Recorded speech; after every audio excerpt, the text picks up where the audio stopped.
Hello दोस्तों, आपका स्वागत है हमारे यूट्यूब चैनल अल्टेड एजुकेशन क्लासेस में। पिछली वीडियो में हमने चर्चा की थी व्यंजन वर्णों के सभी प्रकार पे, उनके भेदों पे।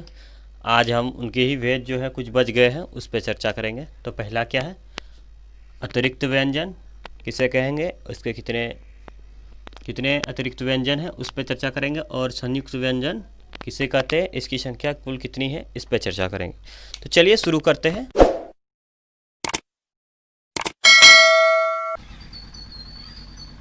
तो, तो आइए देखते हैं अतिरिक्त व्यंजन किसे बोलेंगे। तो अतिरिक्त व्यंजन वो है जिसमें जीभ जो हमारी मुंह को स्पर्श करके झटके में खुलती है, उसी को हम क्या बोलेंगे? अतिरिक्त व्यंजन बोलेंगे। ये ट वर्ग के दो वर्ड हैं, दो अक्षर हैं, द और ड। यही दोनों हैं, इसके नीचे हम बिंदु लगा देंगे तो ये अतिरिक्त व्यंजन हो जाएंगे। इसकी कुल संख्या 2 है, यही है अतिरिक्त व्यंजन। ट वर्ग के ड और ढ, यही दोनों के नीचे अगर हम बिंदु लगा देंगे तो ये अतिरिक्त व्यंजन हो जाएगा। तो इसका डेफिनेशन हम लिख देते हैं। जिन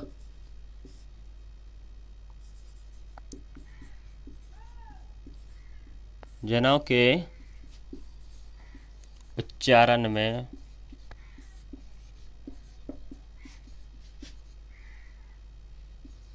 जीवा मुर्दा को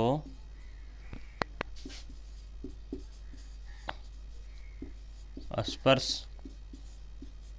करके झटके से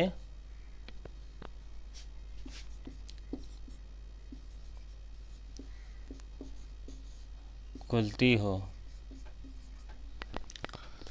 इसकी संख्या देखेंगे दोस्तों, या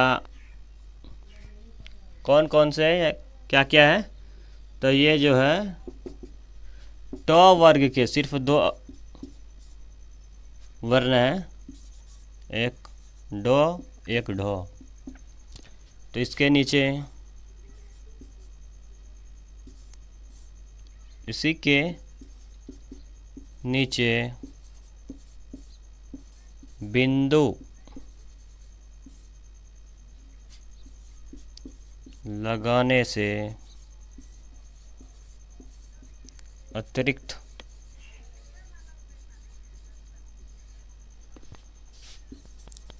व्यंजन बन जाता है। तो देखेंगे कैसे होगा। टो वर्ग है,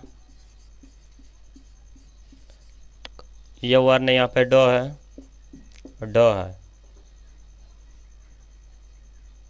इसी के नीचे हम बिंदु लगा देंगे तो ये क्या हो गया? यही 2 हो गया अतिरिक्त व्यंजन दोस्तों, इसी को हम अतिरिक्त व्यंजन बोलेंगे। अब देख लेते हैं संयुक्त व्यंजन क्या है। तो आइए देखते हैं संयुक्त व्यंजन किसे बोलेंगे।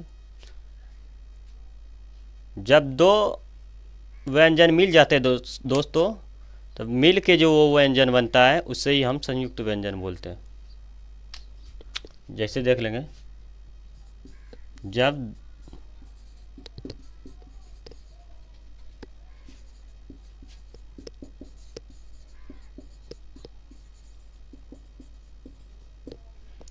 परस्पर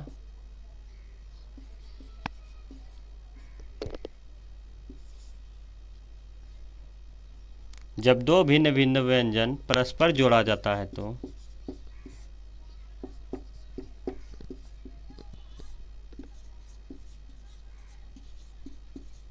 उसके मेल से जो बनता है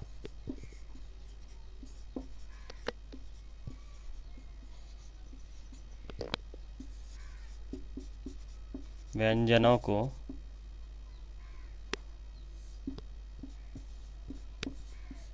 संयुक्त व्यंजन बोलेंगे।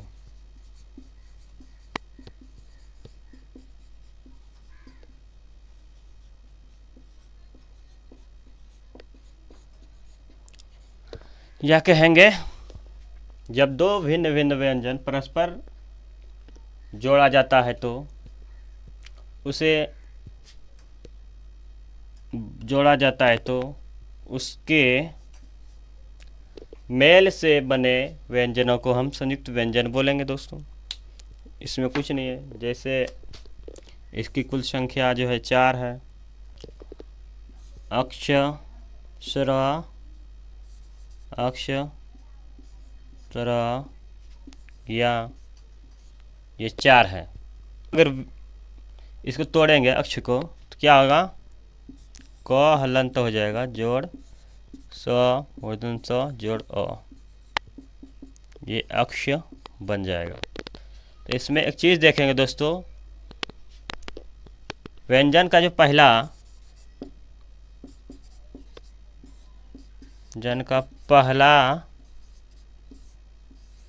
वर्ण स्वर रहित होता है।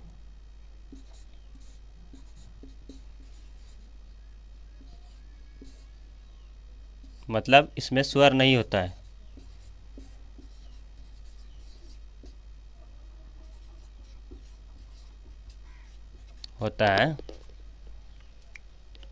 दूसरा व्यंजन में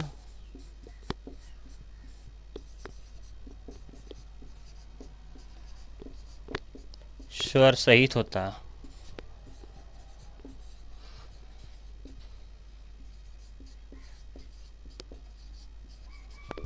कहने का मतलब ये हमेशा क्या रहेगा, स्वर इसमें नहीं रहेगा, लेकिन इसमें ये अ जुड़ा रहेगा।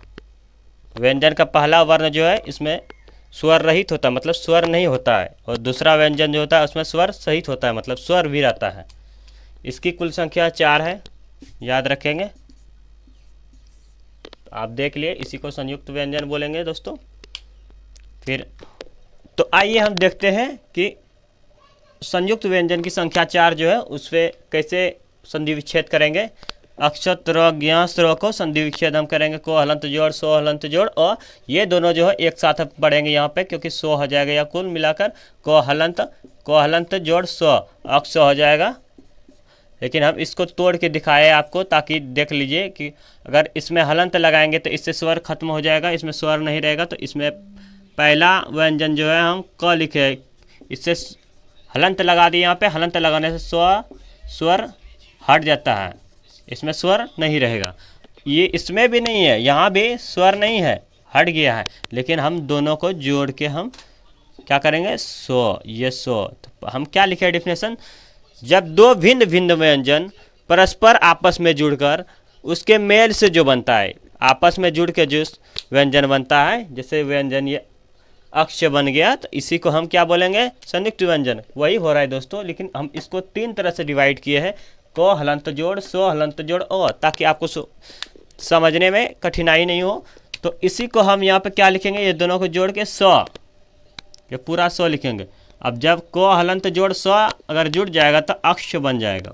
इसी तरह हम त्रो को तोड़ेंगे, त्रो तो हलंत जोड़, रो हलंत जोड़ ओ, तो यहाँ पे क्या होगा, ये दोनों जुड़ के र बन जाएगा।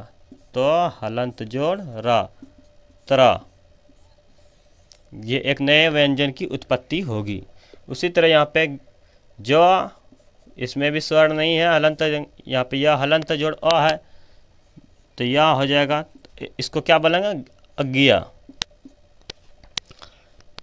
इसी तरह ये है स्र है, इसको सो हलंत जोड़ है, रो हलंत जोड़ ओ, तो यहाँ पे ये दोनों जुड़ के क्या हो जाएगा, र, स्र। यही संधि विच्छेद इसी प्रकार से होता है स्वर वर्ण का, संयुक्त व्यंजन का। और एक चीज़ बताना चाहेंगे, अतिरिक्त व्यंजन को ही हम क्या बोलते हैं, गृहीत व्यंजन। आज तक के लिए इतना ही, अगले वीडियो में फिर मिलेंगे हम अनुस्वार को लेकर। चंद्र बिंदु, विसर्ग कैसे होते हैं, इसकी क्या उपयोगिता है, कहाँ इसका यूज होता है, इसके बारे में हम देखेंगे। तब तक के लिए धन्यवाद।